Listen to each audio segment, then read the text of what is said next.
बाद भी हम लोग कुछ नहीं कर पाएंगे। क्यों? क्योंकि पब्लिक का सपोर्ट चाहिए।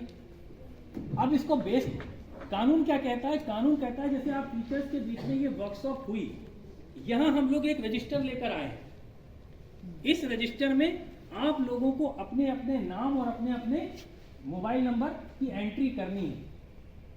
इससे दो फायदे होंगे, एनजीओस आपके टच में रहेगी, आप एनजीओस के टच में रहेंगे। हम लोगों ने यहाँ पर अपनी एनजीओस के कुछ विजिटिंग कार्ड भी छोड़ दिए हैं, वो आपस में आप लोग डिस्ट्रीब्यूट कर लीजिएगा कि अगर प्रोग्राम के बाद भी आप एनजीओ से या महिला कमेटी, महिला मंच मैम से जुड़ना चाहें तो आप लोग जुड़ सकेंगे।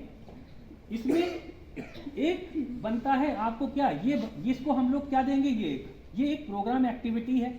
इसमें ये रिपोर्ट बनी, उसमें हमने विद्यालय प्रबंधन से एक लेटर लिया और ये लेटर और पूरे आपके ये जो नाम का बंच है, ये पूरा बंच बना के हम लोगों ने ऊपर लखनऊ, दिल्ली, इन जगहों पर अपने जो न्याय एवं अधिकारिता मंत्रालय, प्रधानमंत्री महोदय, मुख्यमंत्री महोदय, कानून मंत्री महोदय, इन सबको भेजा।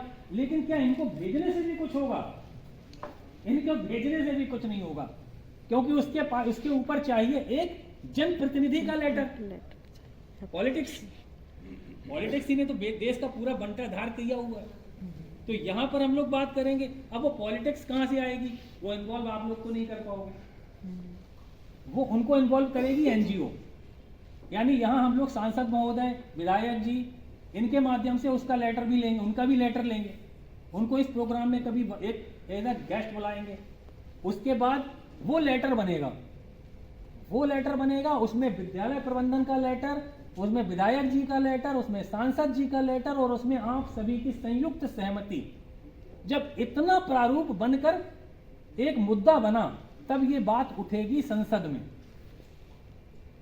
तब भी कानून नहीं बदला, अब ये बात उठी संसद में।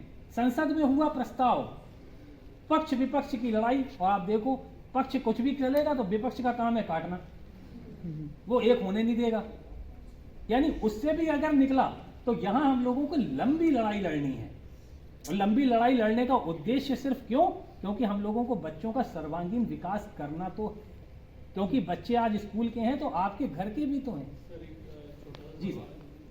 क्योंकि कई बार ये पाया गया, अभी जोश में बहुत से लोगों ने बहुत मददगार बनने के चक्कर में उनका वीडियो बनाया और अपनी पर्सनल फेसबुक आईडी पे लगा के उसे वायरल करने लगे।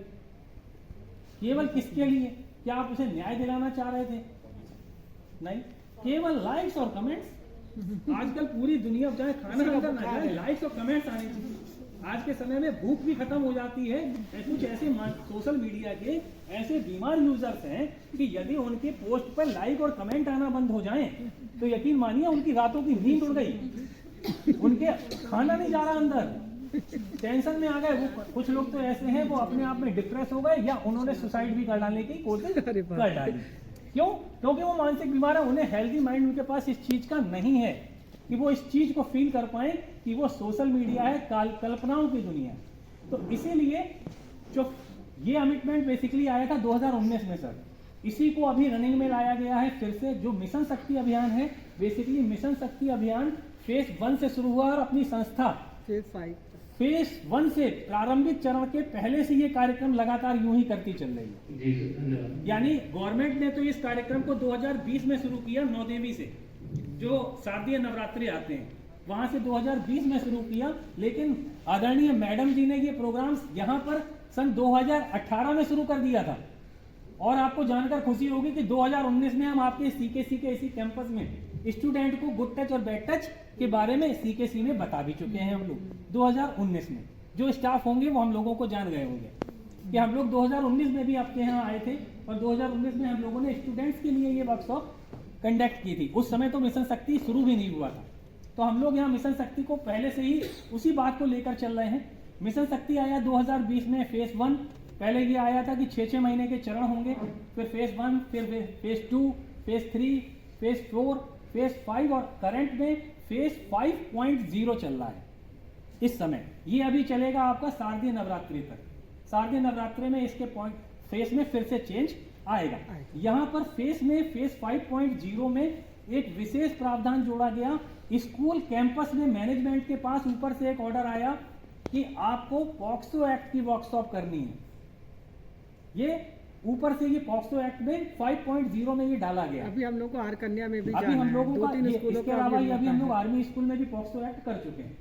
तो ये पॉक्सो एक्ट की गाइडलाइंस सिर्फ इसीलिए आई क्योंकि अभी भी ये पाया गया कानून की पेचीदगियों में, हम लोग कोर्ट में भी उस चीज को देख रहे हैं, फास्ट ट्रैक कोर्ट में, पॉक्सो एक्ट की कोर्ट में भी जज साहब इस बात में परेशान हैं कि अभी लोग पॉक्सो एक्ट में केस तो डाल दे रहे हैं लेकिन उन्हें उसके बारे में जो डीपली नॉलेज है ही नहीं। तो उस चक्कर में उन्होंने ये किया कि पॉक्सो एक्ट के लिए सबसे पहले विद्यालय प्रबंधन और एनजीओ को आमने सामने जोड़ने का प्रयास किया गया, जिसमें विद्यालय को प्रबंधन को लेटर मिले हैं तो हम लोगों को एनजीओ को भी लेटर मिले हैं कि भाई आप लोगों को विद्यालय में ये वर्कशॉप जो भी होती हैं उनको कंडक्ट करना है। इसकी पूरी रिपोर्ट आपकी सबमिट होंगी ऊपर, ये पूरी रिपोर्ट बन के जाएगी। ये जो वीडियोज या फोटोग्राफ जो भी हो रहे हैं ये सिर्फ और सिर्फ गवर्नमेंट के लिए हो रहे हैं। यहाँ हम लोगों का इसमें पर्सनल कोई भी वो नहीं है, ना पर्सनल हम लोगों की किसी आईडी पर ये फोटोग्राफ मिलेंगे कभी आपको, ये एनजीओ की कमांडिंग में ही है और ये डायरेक्ट जाएंगे सिर्फ और सिर्फ गवर्नमेंट की उसमें। आप यदि इसको वॉच करना चाहो तो आपको केवल गूगल पे जाना है, गूगल पे आप सर्च करेंगे नव प्रभात एनजीओ झांसी। जैसे ही आप नव प्रभात एनजीओ झांसी आप गूगल पे डाल के सर्च करेंगे तो आपको हम लोगों का यूट्यूब चैनल मिल जाएगा, उसमें मैम दिखेंगी आपको और ये वाली एक्टिविटी भी, और ये भी एक्टिविटी के पूरे वीडियोज उसमें अपलोड कर दिए जाएंगे। तो हम लोग जब शासन में भेजते हैं तो हम लोग शासन में भी उसी की एक सीडी बनाकर भेज देते हैं और उसमें नीचे उसका लिंक भी होता है ताकि उसे गवर्नमेंट यदि चाहे तो उस पर हम लोगों के लिंक खोल के जैसे आप देख पा रहे हो वैसे वो लोग भी वॉच कर लेते हैं और आपको और पता लोग बहुत मोटिवेट। सिचुएशंस बहुत सीवियर हो जाती है, जैसे कि अगर हम जिसने किया है वो क्राइम, अगर वो बच्चा कभी कभी उसका situation severe in the sense अगर हम उस बच्चे से वो नॉलेज लेना चाहते हैं या पूछना चाहते हैं सिचुएशन डिमांड के अकॉर्डिंग, तो कभी कभी ऐसा होता है सर कि वो मेंटली टीचर के ऊपर एक प्रेशर बन जाता है इस चीज का कि बच्चा कुछ कर ना ले, क्योंकि आजकल सर ये बहुत नॉर्मल हो गया है कि बच्चे पेरेंट्स भले ही वो पेरेंट्स के लिए या टीचर्स के लिए हो वो ब्लैकमेल करते हैं टीचर्स या पेरेंट्स को एक इमोशनल लेवल पे कि वो कोई एक्शन ना ले ले। तो वहाँ पे सर एक प्रेशर रहेगा टीचर के ऊपर पेरेंटल लेवल पे भी कि अगर हमारे बच्चे को कुछ हुआ तो आप रिस्पॉन्सिबल हैं। एक इंस्टीट्यूशनल लेवल पे भी एक प्रेशर रहेगा टीचर के ऊपर कि इतने लेवल तक चीजें लेके गए अगर उस बच्चे को कुछ हुआ तो सर वहाँ पे वो सिचुएशन डील करना और उससे निकलना और फिर जस्टिस भी दिलाना, वो तीनों चीजें सर थोड़ा डिफिकल्ट हो जाती है। थैंक यू मैम, बहुत अच्छा क्वेश्चन है ये भी। अब इस क्वेश्चन पे हम लोग बात करें कि यहाँ पर कई बार गार्जियन से टीचर्स पर आरोप लगा देते हैं, होता है। यहाँ पर हम लोगों को सबसे पहले, लेकिन फिर वही चीज है जैसे अभी हम आप लोग कहें प्रैक्टिस, अभी मान लो आपसे कोई कहे कि मैम एग्जाम की कॉपियां दिखाइए तो आए एक ही नियम आएगा, सॉरी सर हमारे यहाँ में ऐसा रूल्स नहीं है, होता है। या गार्जियंस को दिखा दी जाती है, लेकिन कभी कभी हम लोग कुछ स्थितियों में ये भी कह के फ्री हो जाते हैं, रूल्स नहीं। हम लोग गार्जियंस भी हैं, आप भी गार्जियंस हैं, आपके बच्चे भी जैसे स्कूल में जा रहे हैं वहां भी ये स्थितियां फेस होती हैं। हम भी जाते हैं, जैसे हम गए हमने कि बेटा हमारे बच्चों की वो किताब कॉपी देख लें, सॉरी सर हमारे यहाँ रूल्स नहीं है, हमने कोई बात नहीं है, रूल्स नहीं है तो फिर बात ही खत्म हो गई, रिजल्ट तो दिख ही रहा है। तो इन स्थितियों में हम लोगों को इस चीज पे ध्यान देना है कि सबसे पहले, इसीलिए हमने आपसे कहा कि पेरेंट्स आप पर आरोप लगा रहे हैं लेकिन आप उन्हें एक लाइन कह सकते हैं कि सर इससे संबंधित पूरी जानकारियां माननीय प्रधानाचार्य महोदय को हमने दे दी हैं और हम आपके साथ हैं, आप जो चाहोगे, क्योंकि यहां पर आप उसे बिल्कुल अवॉइड तो नहीं कर सकते, लेकिन आप वहां पर क्या हो, विटनेस, वहां आप विटनेस हो। विटनेस के रूप में आप उतना तो गार्जियंस को यदि सपोर्ट कर रहे हो तो वो गार्जियंस आपको एप्रिशिएट ही करेंगे। कोई आरोप प्रत्यारोप तो आपके इतने फॉलोअर्स हैं, अगर आप कोई ऐसा कभी करता पाया जाएगा तो यकीन मानिए तुरंत उस पे एक्शन प्लान है। आप किसी भी पीड़िता को यदि आप सोशल मीडिया पर वायरल कर रहे हैं, उसकी पहचान को उजागर कर रहे हैं और यदि उसके द्वारा कोई कंप्लेन वहां पे एफआईआर डाल दी गई तो पुलिस वाले आपको उठाने जाएंगे, तो उसमें तमाम कार्रवाइयां होंगी। इसलिए आपको उनसे बचने के लिए इन चीजों का बहुत ध्यान रखना है जब भी कोई ऐसा केस सामने आए उसे सिर्फ अपने तक रखें, उसमें सिर्फ प्रधानाचार्य महोदय को अपने शामिल करें सीक्रेट रूप से, और उनके गाइडलाइन जो बनी हुई है उनको पालन करें, क्योंकि हर विद्यालय की अपनी एक मैनेजमेंट की गाइडलाइंस होती हैं। यहाँ गाइडलाइंस में मुख्य स्पष्ट है, अगर विद्यालय उसमें चूंकि विद्यालय कैंपस की घटना है तो विद्यालय प्रधानाचार्य महोदय को उनके गार्जियंस को अपने पास बुलाना होगा और उनके गार्जियन से एक लिखित सहमति पत्र लेना होगा। यहाँ एफआईआर नहीं दे पाएंगे क्योंकि सहमति पत्र लेंगे वो गार्जियन से, और उनके सहमति पत्र लेने के बाद में स्कूल मैनेजमेंट के पास ये राइट बनेगा कि वो अपनी ओर से उसके खिलाफ एफआईआर करवा सकते हैं। अगर वो डायरेक्ट एफआईआर करा दें तो क्या वैलिड मानी जाएगी? पूरी तरह से नहीं, आंशिक रूप से मानी जाएगी, लेकिन आंशिक रूप से नहीं मानी जाएगी। अगर गार्जियन से लिख के दे देंगे तो वो प्रिंसिपल साहब की वाली लाइन हट जाएगी। इसलिए ही पहले कहा गया कि हम लोग गार्जियंस से पहले सहमति पत्र ले लें, गार्जियंस के मनभावों को समझ लें, अपनी जांच भी सीक्रेट रूप से कर लें, दोनों पक्षों को अलग अलग बैठाकर कर लें। ऐसा भी ना हो कि वो बच्चा जो नजर में आया, कभी कभी हो सकता है वो दोषी हो ही ना, वो तो सिर्फ नजर में आ गया, कभी जांच में ऐसी भी स्थितियां आ सकती हैं। तो इन चीजों का बड़ा ध्यान रखना है कि किसी को भी किसी के नाम की एफआईआर डालने के पहले आपको स्वयं में अपने आप से ये पूरी तरह से कंफर्म हो जाना है, और वो कंफर्म होने के लिए रास्ते यही बनेंगे, इसके अलावा आप और कोई रास्ता नहीं बना पाओगे। क्यों? क्योंकि आपके पास और कोई रास्ता है नहीं भाई, आपके पास और कोई गार्जियन तो आएगा नहीं, गार्जियन कहेगा मुझे क्या पता स्कूल कैंपस में क्या होगा। आप ही बता सकते हो कि भाई वहां पर सीसीटीवी नहीं था, सीसीटीवी नहीं था, लेकिन ये 4 बच्चे वहां जा रहे थे इसी समय पर, तो वो 4 बच्चे हाईलाइटर है।